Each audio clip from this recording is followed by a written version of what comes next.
Hello everyone, welcome to ITS classes education for all. दोस्तों, हमने start किया हुआ है क्लास 10th के chapter number 1 chemical reaction and its equation.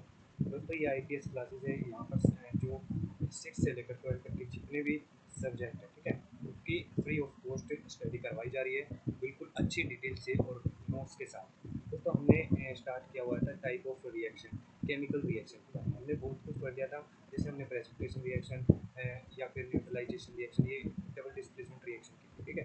तो आज हम पढ़ने वाले हैं रिडॉक्स रिएक्शन, ठीक है।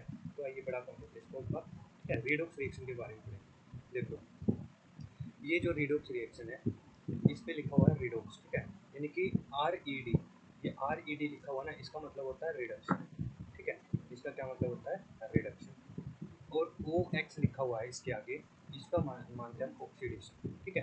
यानी कि रिडक्शन और ऑक्सीडेशन रिएक्शन, यानी कि ऐसी रिएक्शन जिसके अंदर ऑक्सीडेशन भी हो और रिडक्शन भी हो, उस रिएक्शन को क्या बोला जाता है? रिडॉक्स रिएक्शन बोला जाता है। देखो, oxidation reduction take place at a same time, यानी कि ऑक्सीडेशन भी रिएक्शन भी हो और रिडक्शन भी, यानी कि सेम रिएक्शन के अंदर वो सेम टाइम पे, ठीक है, सेम रिएक्शन भी होनी चाहिए, ठीक है। अब बात करते हैं ऑक्सीडेशन क्या होता है। ऐसा सब्सटेंस, ठीक है, ऐसा सब्सटेंस जो क्या करे, ऑक्सीजन को ऐड करे, ठीक है। जिस रिएक्शन के अंदर ऐसा सब्सटेंस हो जो ऑक्सीजन को ऐड करे, यानी कि गेन करे, गेन का मतलब ऐड ही होता है, ठीक है। या लॉस ऑफ हाइड्रोजन, यानी कि हाइड्रोजन को लॉस करे, ठीक है। या क्या करे, हाइड्रोजन को लीव करे, या फिर लॉस करे, या छोड़ के चला जाए, या फिर लॉस ऑफ इलेक्ट्रॉन, ठीक है, या तो उसमें इलेक्ट्रॉन का लॉस हो रहा हो, ठीक है। इसको ये जितने भी सब्सटेंस है, ये क्या करते हैं? ऑक्सीडेशन रिएक्शन को करते हैं। अब बात करते हैं रिडक्शन की। रिडक्शन ऐसा सब्सटेंस, यानी कि ऐसा सब्सटेंस जिसके अंदर हाइड्रोजन क्या हो, ऐड हो, यानी कि गेन हो, ठीक है, ऐड हो या फिर गेन हो, या फिर लॉस ऑफ ऑक्सीजन, ठीक है, या क्या हो, लॉस ऑफ ऑक्सीजन, ऑक्सीजन का लॉस हो, या फिर गेन ऑफ इलेक्ट्रॉन, ठीक है, या क्या हो, गेन ऑफ इलेक्ट्रॉन।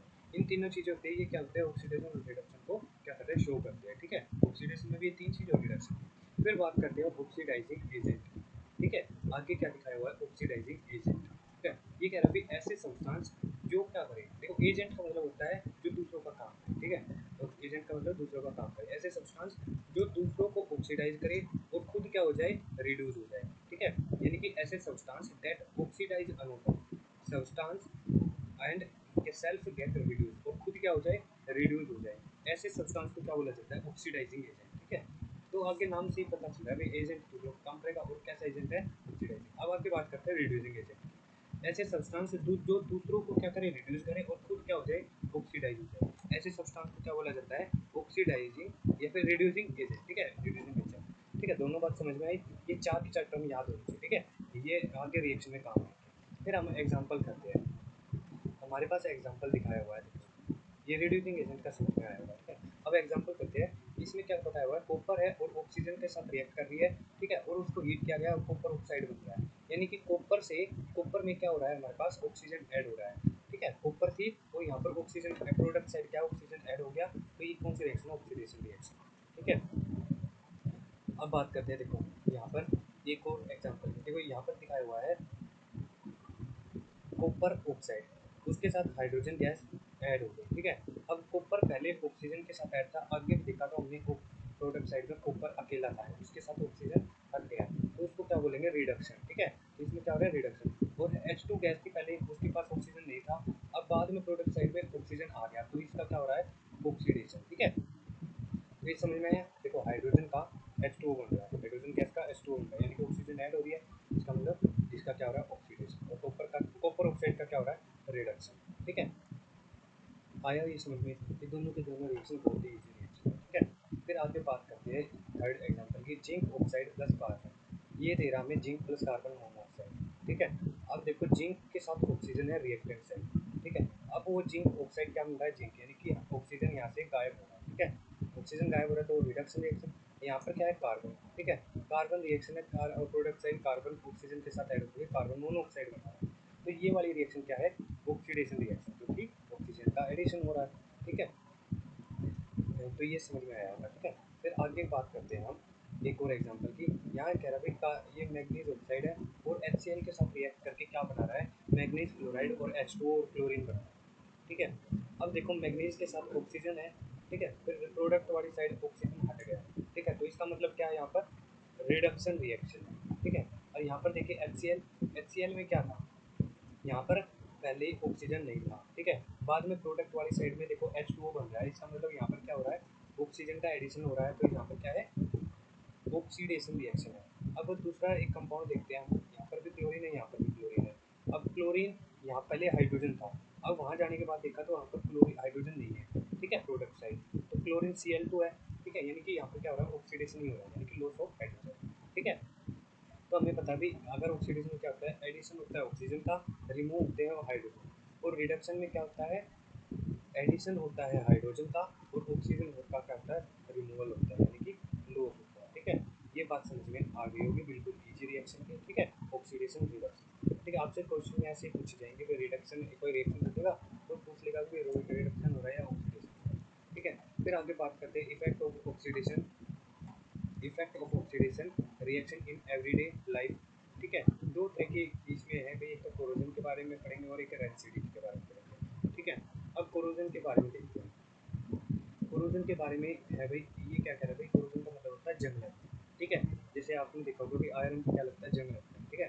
हम तीनों के बारे में पढ़ेंगे, तीन मेटल के बारे में, आयरन के बारे में, कॉपर के बारे में और सिल्वर के बारे में, ठीक है। तो तीनों को रिएक्शन देखेंगे और इनको क्या क्या करते हैं, ठीक है, मतलब इनका कलर कैसे चेंज होता है इसके बारे में देखेंगे। जब क्या होता है, रस्टिंग ऑफ आयरन, एक स्पेसिफिक नाम दिया गया है किसके लिए, आयरन के लिए। जब आयरन पे जंग लगता है तो क्या होता है, रस्टिंग ऑफ आयरन, यानी कि iron get oxidize to form reddish brown coated iron, यानी कि आयरन के ऊपर ऑक्सीडाइज होने के बाद उसके ऊपर ब्राउन कलर की कोटिंग हो जाती है, यानी कि परत जम जाती है, ठीक है। जब उसको हम रखते हैं लंबे समय के लिए, यानी कि लंबे समय के लिए एटमोसफेयर में रखते हैं, तो एटमोसफेयर के अंदर क्या होती है, हाइड्रोजन वाटर होता है, और क्या होती है, ऑक्सीजन होता है, और भी बहुत सारी गैसेज होती है, ठीक है। तो वो क्या करती है, आयरन को रस्ट कर देती है, यानी खराब कर देती है, जंग लगा देती है, ब्राउन कलर का हो जाता है, ठीक है।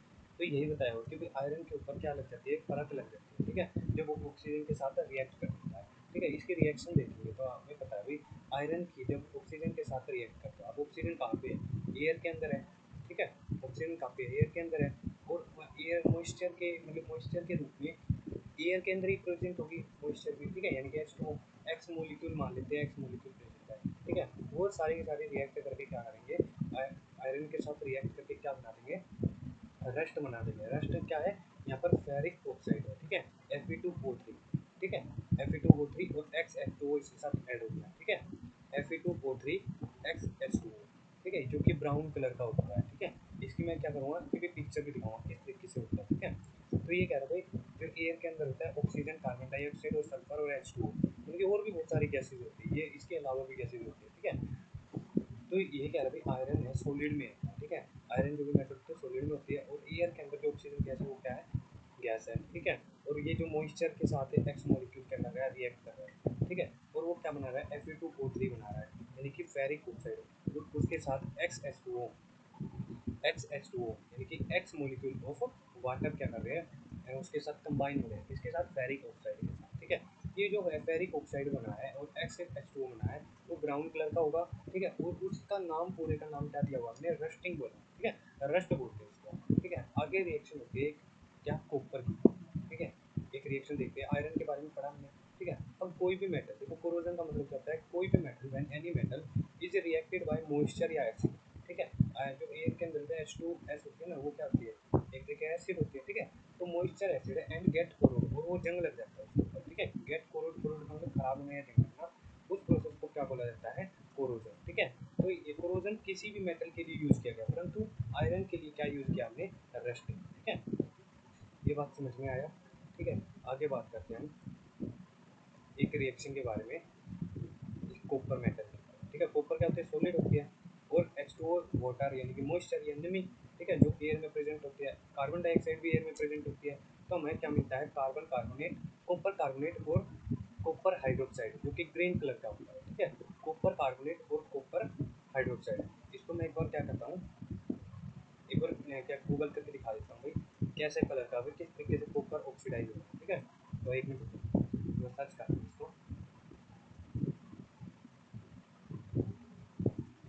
कॉपर कोरोजन, यानी कि कॉपर मेटल पे जंग लगता है, इसके बारे में देखते हैं भाई, ग्रीन कलर का कैसे होता है। ये कॉपर कार्बोनेट और कॉपर हाइड्रोक्साइड का जो कंबाइन होकर कंपाउंड बनता है ना, जो वाटर के साथ यानी मॉइस्चर के साथ और कार्बन डाइऑक्साइड के साथ रिएक्ट करती है जब कॉपर, ठीक है। तो देखो ये दिखाया कॉपर मेटल के ऊपर ग्रीन ग्रीन सी क्या बनती है इसमें पपड़ी सी जमती है, यानी कि यही क्या है कोरोजन, ठीक है। कॉपर मेटल का क्या है कोरोजन, देखो ये रहा, ठीक है। ये सारी कॉपर की मेटल दिखाई हुई है, ठीक है। इसके ऊपर क्या लग रहा है ग्रीन कलर की लेयर आ चुकी है ना। अब देखते हैं अगली रिएक्शन, ये क्या है हमारे पास सिल्वर रिएक्शन है, सिल्वर मेटल है, ठीक है। सिल्वर मेटल है वो क्या है सोडियम है। अब ये कह रहा है भाई एयर के अंदर क्या है H2S है, ठीक है। H2S है यानी कि हाइड्रोजन सल्फाइड गैस, ठीक है। वो क्या है हाइड्रोजन सल्फाइड की एसिड वाली गैस है, वो रिएक्ट करती है सिल्वर सल्फाइड बना देती है, क्या बना देती है सिल्वर सल्फाइड Ag2S, ठीक है। जो कि क्या होती है ब्लैक कलर की हो जाती है और हाइड्रोजन गैस रिलीज करती है, ठीक है। अब हाइड्रोजन ये जो सिल्वर सल्फाइड है ना, ये कैसा कलर बना देते हैं पहले तो सिल्वर कलर होता है, ठीक है। सिल्वर का यानी कि चांदी का, हमने सुना होगा भाई हम चांदी का अगर उदाहरण देते हैं ना एटमोसफेयर में, यानी कि उसके ऊपर अगर कोटिंग वगैरह नहीं होती तो उसको क्या होता है वो खराब हो जाती है सल्फर के साथ रिएक्ट करती है, ठीक है। वो क्या बना देती है ब्लैक कलर की होती है, चांदी काली पड़ जाती है। देखो एक बार मैं एक बार गूगल करके दिखाता हूँ भाई, यहाँ लिखते हैं हम ऊपर की जगह पे लिखते हैं Ag, Ag किसका सिंबल होता है सिल्वर का, यानी कि चांदी का क्या होता है सिंबल, Ag कोरोजन यानी कि सिल्वर कलर कोरोजन। क्या देखो यहाँ पर बहुत सारी दिखाई हुई है मेटल, क्योंकि ये मेटल क्या है सारी की सारी चांदी है, ठीक है। चांदी के रूप में भी दिखाया हुआ है इसमें, क्योंकि इसके ऊपर किस तरीके से काली काली परत से आ जाती है ना चांदी के ऊपर, वो किस तरीके से डल पड़ जाती है चांदी, ठीक है। वो कौन सा कंपाउंड है, मतलब कि वो क्या है जो काली पड़ रही है ना, उस कंपाउंड का नाम अगर बात करें तो क्या होता है वो Ag सल्फर, ठीक है। मतलब कि सिल्वर सल्फाइड होता है, ठीक है। Ag2S बोल सकते हैं, ठीक है। तो ये देखो इस चित्र में दिखाई है सिल्वर की दिखाई हुई है, ठीक है। देखो मैं एक बार एक जूम करके दिखाता हूँ, ये वाली देखो, ये वाली देखो यहाँ पर देखो, देखो ये वाली जो साइड में राइट साइड में दिखाई हुई है ना यहाँ पर, ये काली काली पड़ी हुई है, ठीक है। ये देखो वोइड AgAl भी सकते हैं AgCl, ठीक है। ये Ag के साथ Al कंबाइन होकर दिखाई हुई है, ठीक है। इनके एक अलग से क्या बना सकते हैं हम मेटलोइड बना सकते हैं ना सिल्वर का। अब ये क्या था हमारे पास रेंसिडिटी, यानी कि कोई भी हमारे फूड प्रोडक्ट होते हैं जो ऑयली होते हैं, ठीक है, जिनके में तेल होता है, ठीक है, वो ऑक्सीजन के साथ रिएक्ट कर जाते हैं और वो खराब हो जाते हैं। हमें पता भी खाने की चीज़ें वो खराब तो होंगी, ठीक है, पर ऑयली चीज़ें ऑक्सीजन के साथ रिएक्ट करते हैं तो उसको क्या बोला जाता है ऑक्सीडेशन रिएक्शन।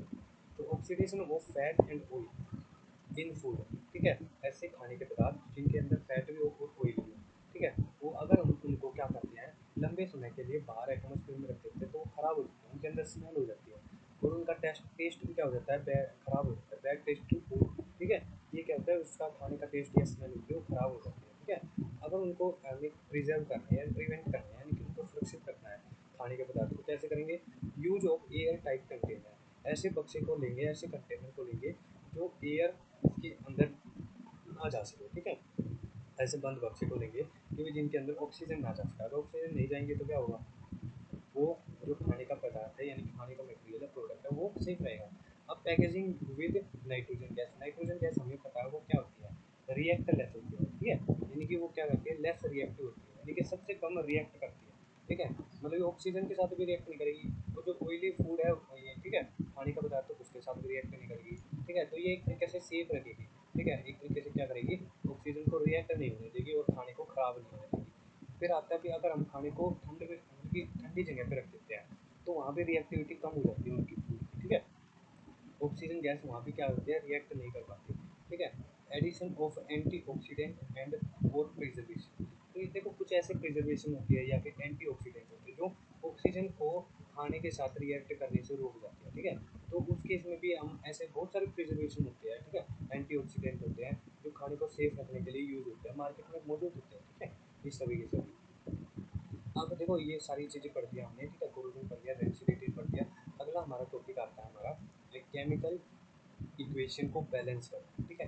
यानी कि हमें क्या दिया हुआ कोई भी दिया हुआ है, ठीक है ना, रिएक्शन दी हुई है, हम कैसे उसको बैलेंस करें, ठीक। बैलेंस का मतलब होता है कि भाई हमें रिएक्टेंट से के साइड जो एटम होते हैं उसको इक्वल रखना होता है प्रोडक्ट वाली साइड के, ठीक है, मतलब कि बराबर हो अलग अलग ना हो। उसके लिए एक मेथड यूज किया जाता है हिट एंड ट्रायल मेथड, उसके अंदर यही बोला गया है कि number of atom in same, ठीक है, इन सेम ईच साइड, हाँ दोनों तरफ क्या होनी चाहिए सेम होनी चाहिए, ठीक है, रिएक्टेंट साइड भी और प्रोडक्ट साइड भी। एक एग्जांपल देते हैं कैल्शियम कार्बोनेट, ठीक है, कैल्शियम कार्बोनेट का एग्जांपल लेते हैं, उसमें H3PO4 उससे रिएक्ट करवाया, फिर हमें कंपाउंड मिला CA3 PO4 twice plus H2CO3। ये वाली जो राइट साइड है वो प्रोडक्ट साइड और लेफ्ट साइड है वो हमारी रिएक्टेंट साइड है। हमें क्या करना है कि भाई जितने एटम इसके अंदर है, किसके अंदर, रिएक्टेंट साइड है, उतने एटम क्या कहाँ होने चाहिए, प्रोडक्ट साइड में होने चाहिए। ठीक है, तो मैं क्या करता हूँ A B C D इनके आगे लिख देता हूँ। ठीक है, यानी कि कैल्शियम कार्बोनेट के आगे E, H3PO4 के आगे B और कैल्शियम फॉस्फेट यानी PO4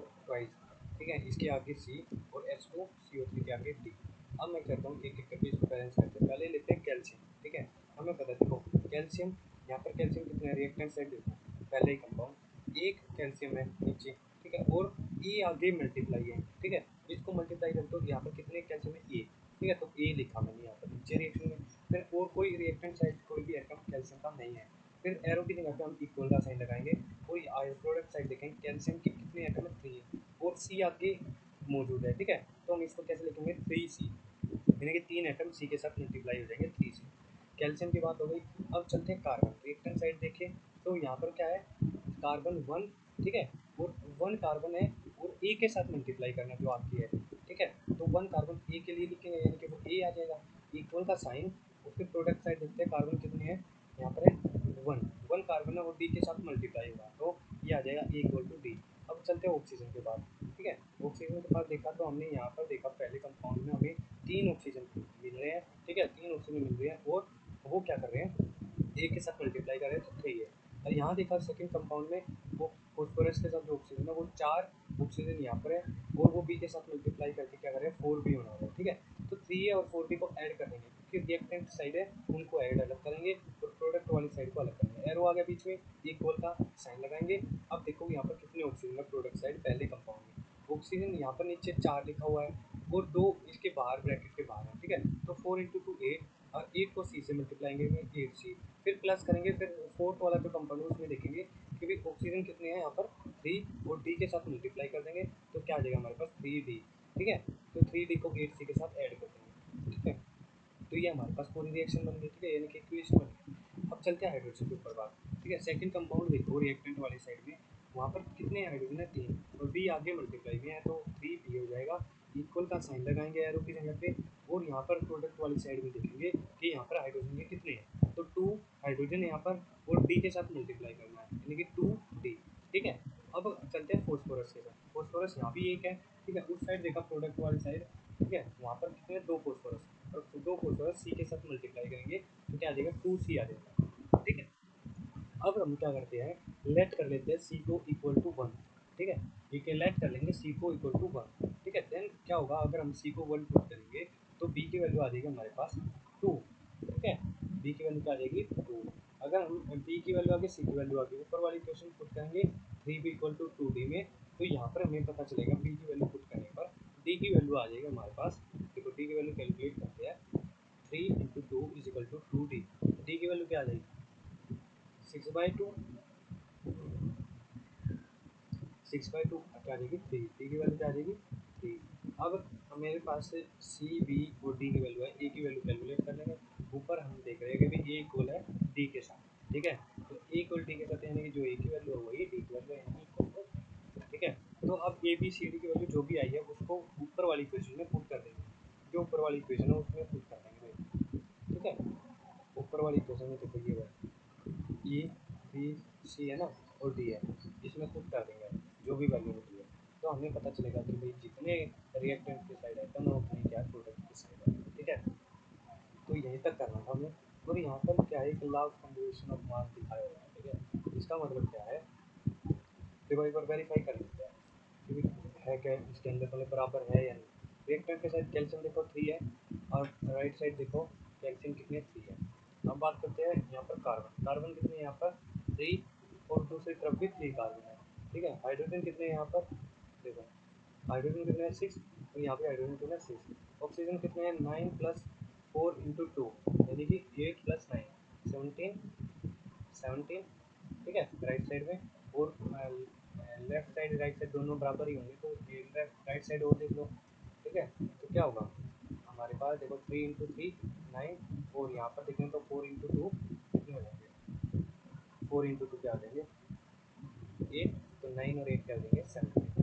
ठीक है, तो सभी सभी अब फॉस्फोरस भी देख लो, यहाँ पर ये दो फॉस्फोरस, यहाँ पे दो फॉस्फोरस है, यानी कि जितने रिएक्टर की साइड है उतना ही क्या है लेफ्ट साइड में है। ठीक है, तो मतलब रिएक्टिव साइड और product side number of atom क्या है सेम। ठीक है, अब बात करते हैं भाई ला ये कंजर्वेशन ऑफ मास। ठीक है, एक छोटा सा चैप्टर 9 में आ जाता है ये। इसमें क्या बोला जाता है भाई रिएक्टेंट की साइड जितना मास होता है उतना ही प्रोडक्ट की साइड होता है। ठीक है, यानी कि दोनों का मास इक्वल होना चाहिए। ठीक है, रिएक्टेंट में उतना ही मास, प्रोडक्ट में भी उतना ही मास।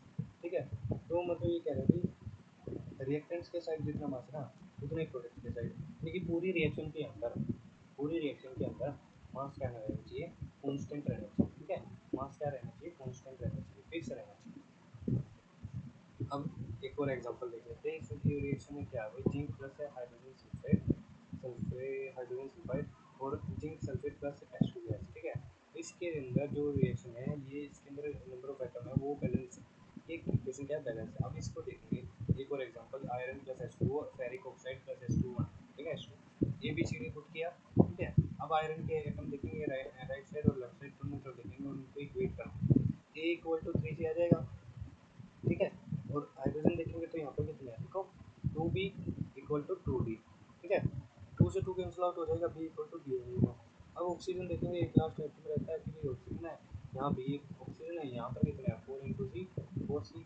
ठीक है, तो B इक्वल टू 4C आ गया हमारे पास। अब लेट कर देते हैं C को 1, अगर C को 1 पुट किया तो B की वैल्यू आ जाएगी हमारे पास 4।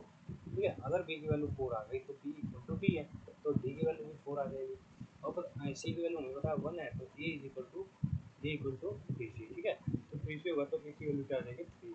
अब इन सभी ए बी सी डी की वैल्यू क्या करो इक्वेशन में पुट कर दो, जो भी इक्वेशन दी हुई है उसमें पुट कर दो, तो हमारे पास क्या मिल जाएगी, बैलेंस केमिकल इक्वेशन आ जाएगी। ठीक है, इसको वेरीफाई कर सकते हो कि नंबर ऑफ एटम आयरन भी सेम है, हाइड्रोजन भी सेम है, जितने हाइड्रोजन यहाँ पे इतने हाइड्रोजन वहाँ पे, ऑक्सीजन भी सेम पाएंगे, जितने ऑक्सीजन राइट साइड में उतने ऑक्सीजन लेफ्ट साइड।